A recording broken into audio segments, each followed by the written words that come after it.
All right, guys, let's talk a little baseball for a quick second. MLB.com did a players poll recently, and they asked Major League Baseball players who are the most underrated players in baseball. And this was how Major League Baseball players voted.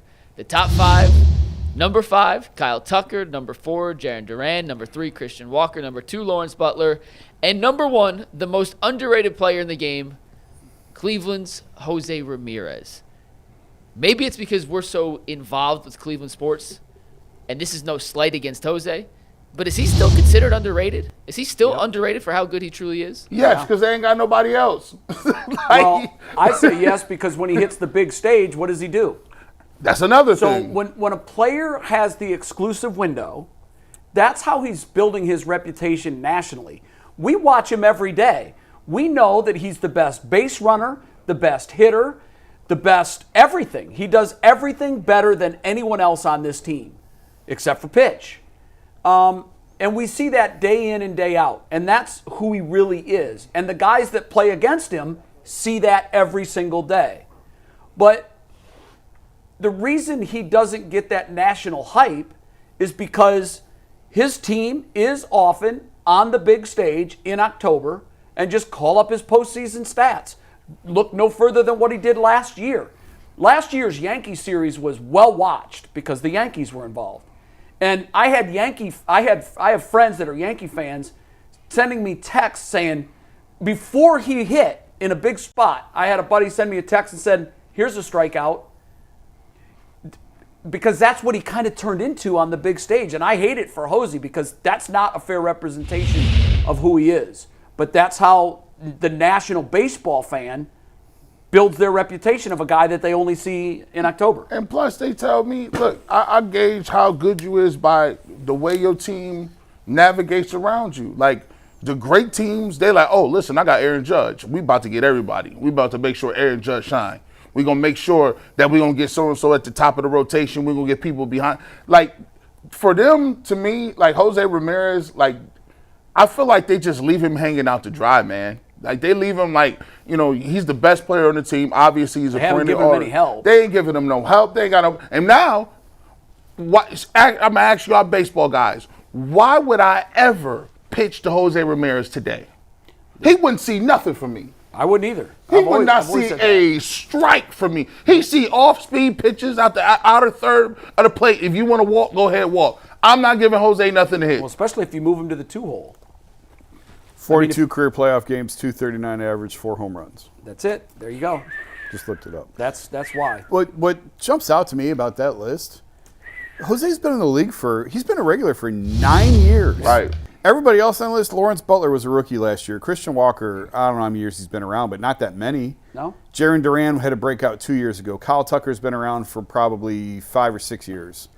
He's been in the league for 10 years. Been an all-star for a decade. Yeah, like, so, I mean, people around the game, anytime they come in, talk about, that's why I'm surprised the players voted him the most underrated, because media-wise, I would agree with that. But within the game, Jose's got a lot of respect. No, I think what they're talking about, maybe, I guess it's all in the eye of the beholder and how you I was with define Jason, underrated. That's why I was surprised. Just a little surprised. When I say underrated, one of the things that we know about baseball, and this is interesting because we have a guy like that right now that doesn't speak the language.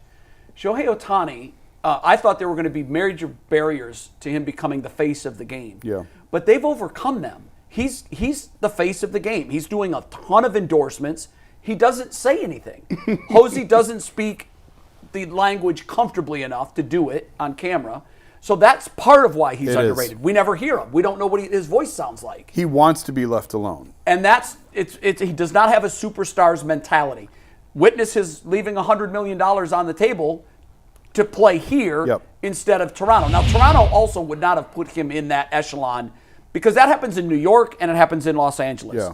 Why did Juan Soto do what he did? Well, he's not an idiot. You know, he saw what the biggest market in baseball brings, and he stayed there. I just think that there's a lot of factors. A, he doesn't have the superstar mentality, as witnessed by the fact that he doesn't push for endorsements and he takes less money to play where he was comfortable. He likes being in the shadows. Well, that's partly why he's underrated. I'm a layman. Here's how I gauge how good you is. I'm gonna ask all three of y'all. If you put Jose on the market right now, what you get back from him? Whatever you want.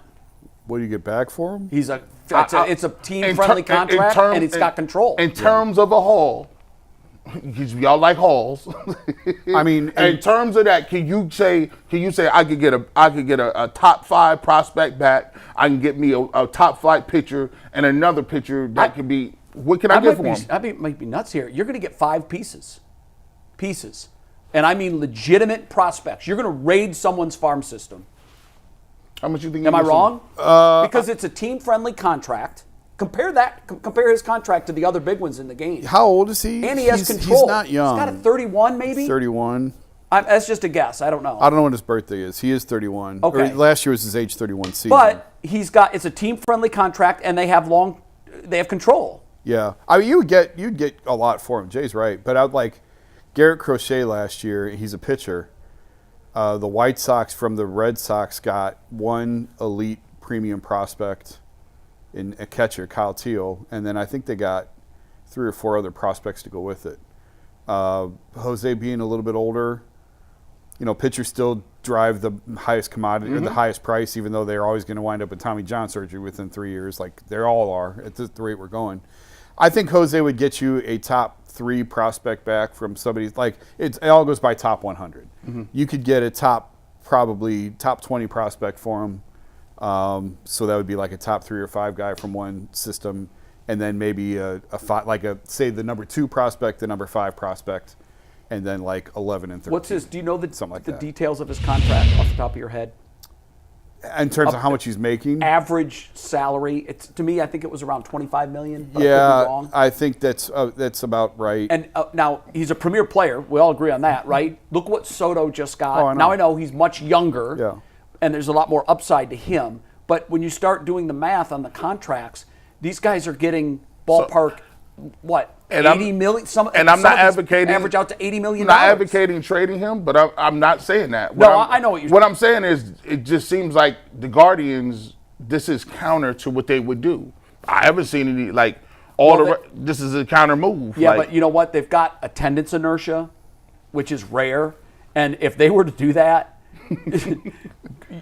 You'd hear crickets at Progressive Field this year. I mean, they got away with it. They got away with it with Lindor. Yeah, but no, Lindor, they had no choice. Lindor, he wasn't going to sign. He had 1 year left on his deal, and they knew that he was a rented player. With Jose, they've got a guy who selected Cleveland, and we know what that means to Clevelanders. Bernie selected Cleveland. LeBron selected them and came back. Jose basically held the franchise hostage until they did the deal. Honestly, he said, we are getting this done. I don't want to be traded. I don't want to move. I want to play right here. He forced them Let's to do figure. the deal. And he left so much money on the table that they had. They're going to build a statue for Jose Ramirez, as they should, and they absolutely should. Well, when he's Jose. Obviously, he has the cachet. When they're moving these pieces and parts, does he have no say? Does he have no conversations? He might with have the a no trade office. That I don't remember if he has a no trade. I don't remember it either. I don't remember. But I do think that, Zach Meisel and I have had this conversation. If you've got this generational player who has committed to you, don't you owe it to him to do the best you can to build a contender around him? Yes, and that's where the Indians have failed him. We've done this list 3-4 times. We do this just every year. Well, at the beginning of spring training, Jose, he's always in the top 10 of either underrated, most 5-2 players, whatever the case may be. Aside from underrated, I insist he is the greatest bargain in professional sports. Show me a contract that is as out of whack. I got one. Who? Ty Jerome. Come on.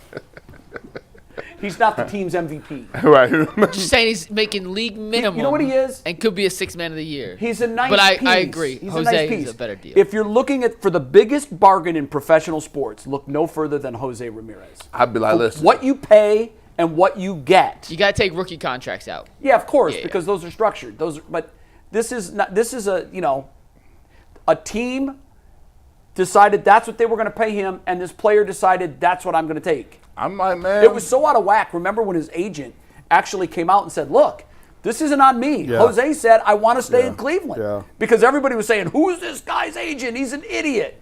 No, Jose just loved us that much that he said, I'm good, I want to be here. He wanted to stay here. And you're absolutely right. The bottom line to this whole discussion is the Guardians have failed Jose Ramirez because this is a guy who is consistently among the best players in the game. And they said when Jose Lindor got away, or when Frankie Lindor got away, they said, we're going to use the money we would have spent on him to invest in other pieces. We just can't do it in one guy. That was a lie. All right. They have not done that. If last quick, if they would have kept Lindor, would have won the championship by now? No. Okay. I don't know. No. I don't know that they wouldn't have. No, I don't think so. I mean, you'd have to take the pieces off that. What year would have? You know what I mean? Well, Like, obviously, the year that you would point to was 2 years ago. yeah. I mean, would he have made a big enough difference? The pitching staff was decimated. Right. I don't would think say they no. would have. I don't think they so would've. either. I don't think so either. But this much is true. The front office, the ownership, I don't want to put the front office in this because they would love to add pieces. They don't have the money. The ownership has failed Jose Ramirez in not putting enough pieces around him to do a better job of competing for the big prize. They compete fine day to day. But when you get in with the New Yorks and the LAs, you're over your head. Oh, you're dead anyway. All right, let's get to some super chats to